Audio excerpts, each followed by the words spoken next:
Hi there. This is a presentation about how to structure meetings for success for the Massachusetts Housing Partnership.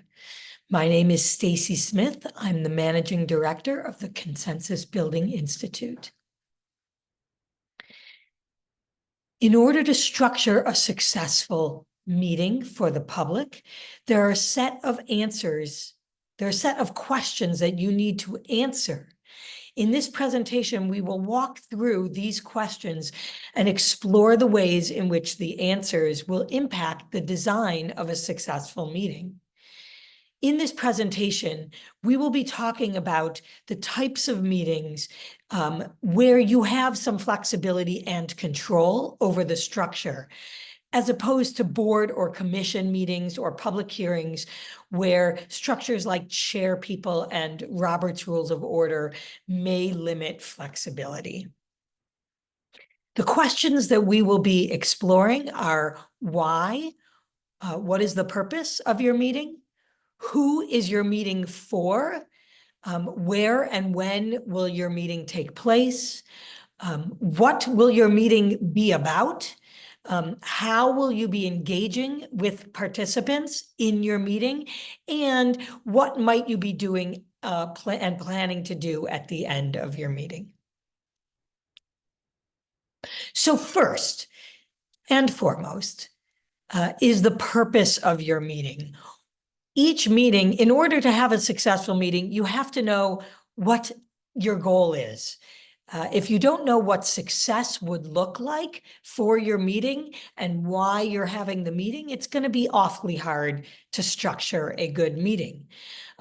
This chart just shows some examples of types of goals you might have on a continuum from informational, where really you're just trying to help members of the public understand what is going on, all the way over to empowerment, where you actually want your participants to help make a decision. And in between, you have consultation, you have involvement, and you have collaboration. So you really want to understand what is the role of the public in your meeting. That is going to be essential to designing your meeting effectively. So a couple possible meeting objectives.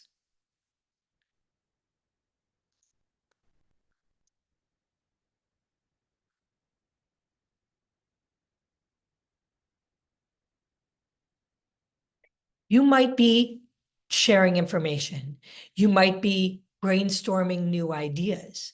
You might be building relationships. You might be trying to learn new perspectives from the public. You might be seeking to empower a group to help make decisions. You might be consulting on a decision that you are trying to make, solving a problem, seeking consensus, and eliciting preferences. Each of these purposes is going to lead you in a somewhat different direction in the meeting design itself. So you want to be clear, it could be more than one of these things. It wouldn't necessarily have to be just one, but you want to understand which of these goals or objectives are you trying to meet. The second question you want to be answering is who this meeting is for. Often these meetings are for the public at large, or who might be interested, right? It's helpful to break that down and really think about, well, what does that really mean? Are we really bringing all the right people and outreaching to all the right people for this meeting? So there may be people who have actual legal rights, right? Some meetings where it's abutters, for example, have particular rights. People who care very much about this issue. So are you reaching out to any of the groups or civic organizations that might be in your community that have already made clear that they care very much about an issue, right? If it's a transportation issue and you have a community transportation oriented advocacy group in your community. People who will be directly affected, right? And you'll see in our example here, it's not just the people who already live or work in your community. It might be people who hope to work and live in your community. How would you best reach out to them? How might you include them in your meeting? That's often a harder thing to do and takes more work and outreach. You want to make sure you're reaching people who have influence or sway, who can really affect your ability to implement the decision or the outcome of your meeting. And you also want to keep in mind people who might have resources to bring to the table if you involve them in this process. So there was a separate module around really trying to think about good outreach that was led by MAPC. But to just say briefly, research has shown that we don't do a great job of bringing the full range of people with concerns, interests, and impacts on a decision to these kinds of public meetings. And in particular, people with higher power and resources are disproportionately present at these meetings. People who have been marginalized or who have lower power in communities, people who are vulnerable, are really underrepresented. And if you want to change that, it's going to take real proactive effort. So thinking about things like language and translation needs, accessibility, what kind of outreach, how you can help meet people where they are, right? And some of this might be in addition to your meeting. You may have to do additional efforts of outreach to really meet people where they are. But for your meeting, even things like childcare, and having food and strategic preparation of your meeting to make sure that it's really going to be able to be accessible to all the different people that you really want to be able to be involved in these kinds of decisions.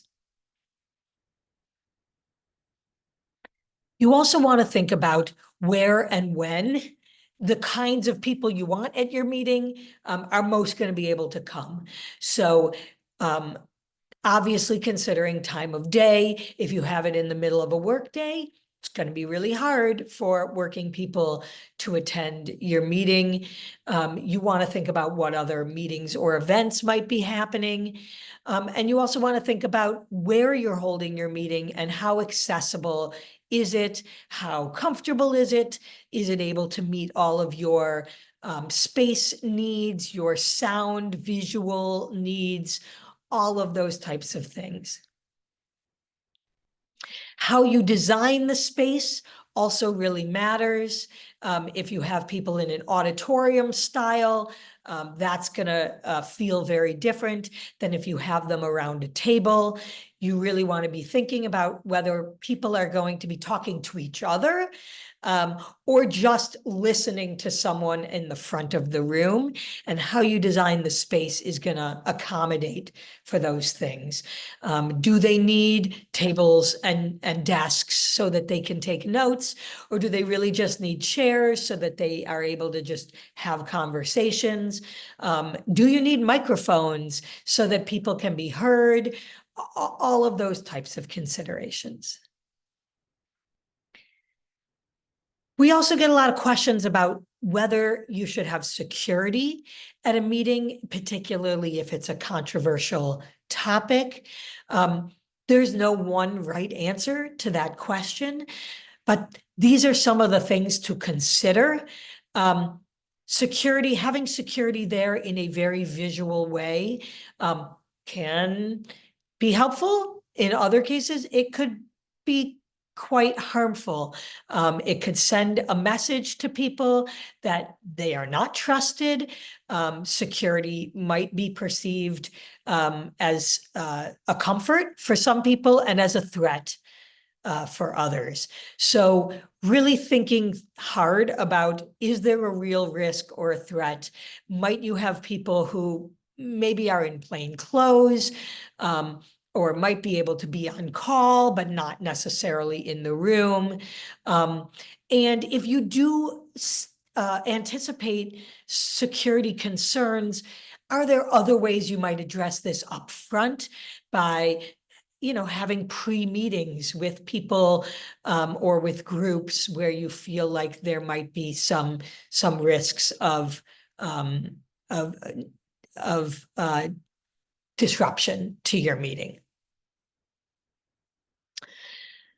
Some meetings these days are just virtual, or in some cases, you're going to be trying to have your meeting be hybrid, both in person and online.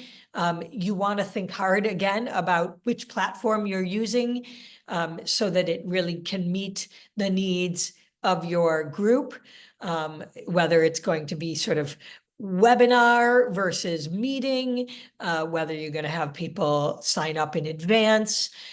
You really want to make sure, if you're doing your meeting hybrid, that you have all of the materials that you need to make that work. You're really looping in the visuals, the audio. You want to make sure that virtual participants know whether they're going to be able to participate, or in what ways they can participate in advance, so they can make their decisions. Absolutely do tests in advance, because things will go wrong. Make sure that, if you're doing a virtual meeting, and especially a hybrid meeting, you're going to need a lot more staffing to make sure that there's special staff for the online portions, and tech support for people online to be able to call. And then also just making sure that you are setting up your online engagement tools in advance correctly, whether or not you want chat, who you want to be able to chat with, whether you want Q&A, right? Whether you want people in the public spaces to be seen, whether you want them to be muted or not. All of those things need to happen in advance. Okay, moving on to the question of what. This is what is your agenda, right? Your agenda should be a story. It should fit together. It should have a beginning, explaining to people why you're doing this meeting, what this meeting's going to be about, really framing this up for them. The middle is the core work of the meeting that you're doing. And then you always want to close the meeting with some kind of how this matters, or what we're going to do next. A number of things for you to consider when you are designing your agenda. Purpose. As I said before, what does success look like, right? Think about that up front. Why are we having this meeting? How will we know if it's successful? That should be really clear in your agenda, and it should be made clear to your participants from the beginning. Timing. What can we really accomplish in the time we have? Probably less than you initially think.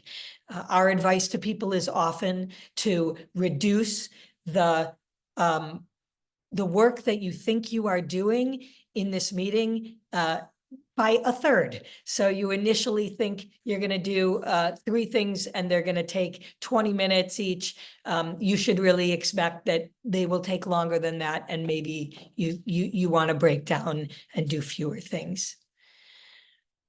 Togetherness, especially in the post-COVID era, it's really important to maximize the value of time people have together.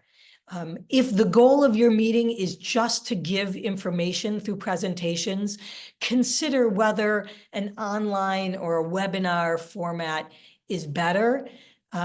When you're asking people to come together for a meeting, it's really helpful to maximize the interaction and the exchange opportunities within the meeting. You want to balance your meeting with presentations, discussion, small group, large group. Don't forget to put in breaks so that people don't just sit silent for very long periods of time, right? And you're not just sort of repeating the same patterns over and over within the meeting. And sequencing, really thinking about what's the right order in which to hold the different sessions so that hopefully the sessions can build on each other and the goals of the meeting can best be met in a sequence that makes sense to your participants.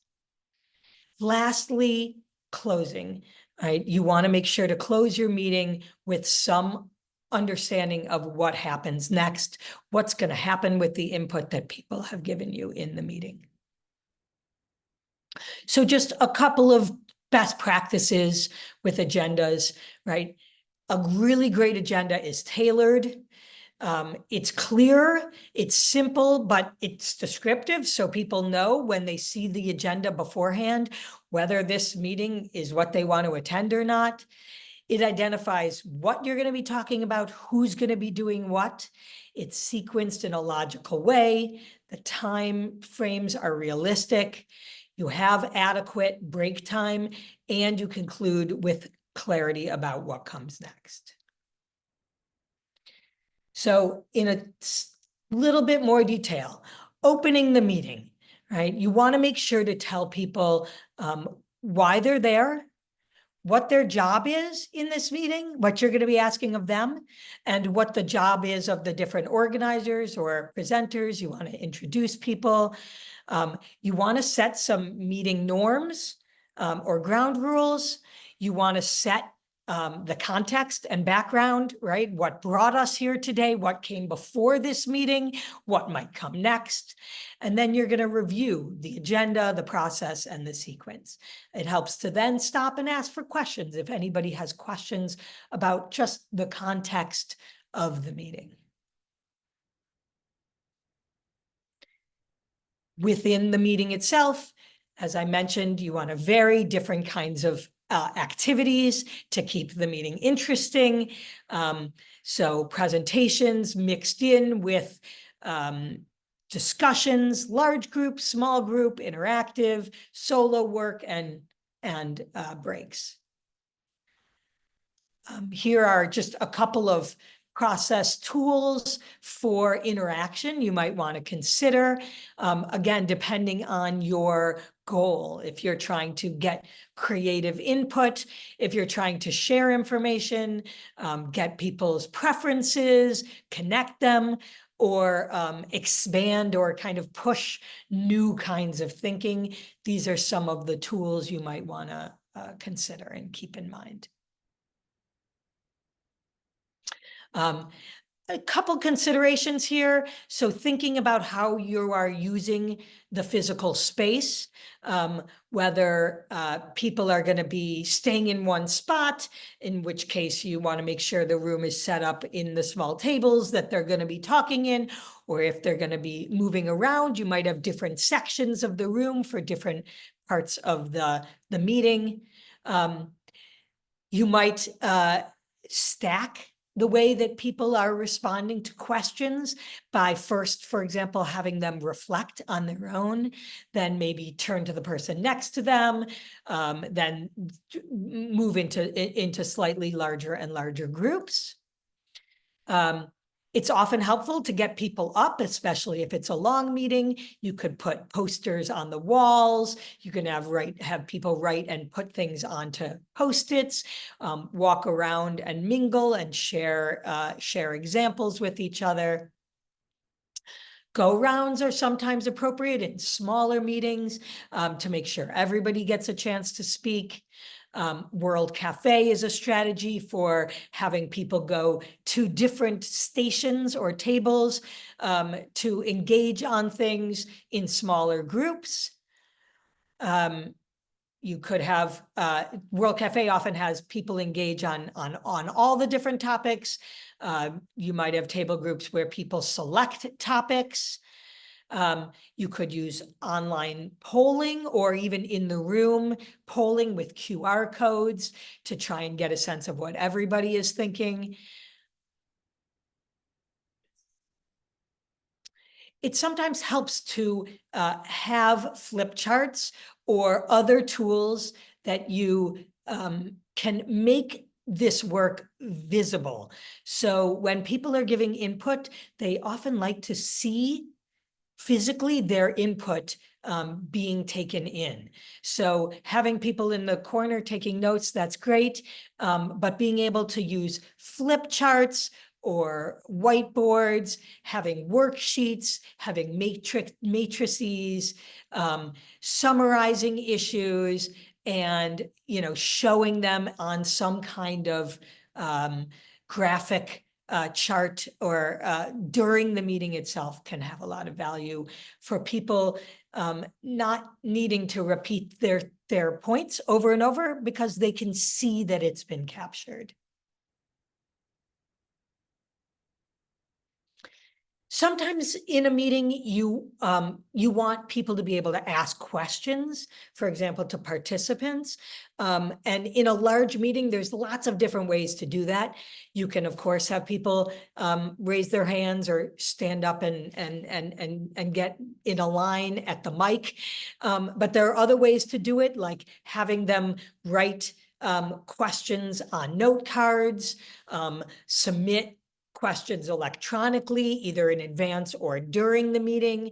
You can have a question box that people can drop things into, again, in advance or during the meeting. In advance, it can help to have one-on-one meeting with people to find out what questions they might have to key up for your presenters. You could put people into groups to identify questions and then have them come out, right? And you really do want to show appreciation for those questions rather than treating them as sort of a burden or a challenge to you. And lastly, closing, you want to try to draw any connections and summarize what's been said, see what kind of meaning you can make of it, clarify what comes next and any action items, elicit any takeaways or final thoughts, and of course, express gratitude to the hosts and to the participants of the meeting.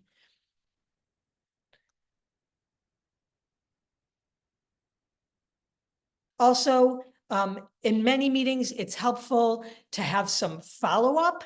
Not all meetings require follow-up, but often it's helpful to send around action items. This is what we're going to do next, or produce a meeting summary or a report of some kind, share the slides publicly that were shared at the meeting.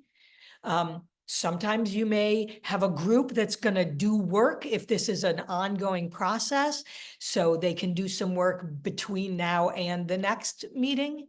And you may check in with people who were missing at the meeting.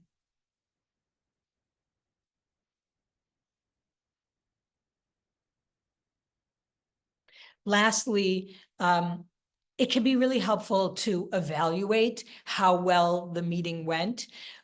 This can be done in lots of different ways. There's really the short, simple way to do is to ask people to just share reflections as they're leaving the meeting. You might send an evaluation form afterward, and you might just ask people, what did they like?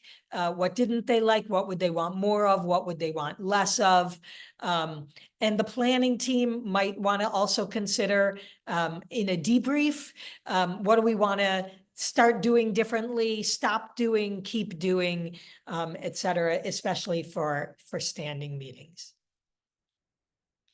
Lastly, we have been asked, when should I have a facilitator for my meetings? This is just a couple of things you might want to consider if you're trying to decide whether or not it would be important to have a facilitator for your meeting. So if you aren't experienced facilitating difficult conversations and you expect this conversation to be difficult, could be helpful to have someone who is really skilled at running meetings like that. If there's a lot of mistrust or bad history, if you expect emotions to be very high, if there's the potential that the conveners of the meeting are not really trusted as impartial to all parties at the meeting. Sometimes people bring in a facilitator because they really just want to participate, and they don't want to also have to be trying to design or run the meeting. Or they have the department has limited staffing, but enough budget to bring help from outside. Also, please do keep in mind, sometimes you don't need a facilitator. What you really need is a moderator, or what you really need is a mediator. And you want to make sure that you think about those skill sets required when you're going to bring in an outside person to fill those roles. With that, that's the end of our presentation. Thank you very much.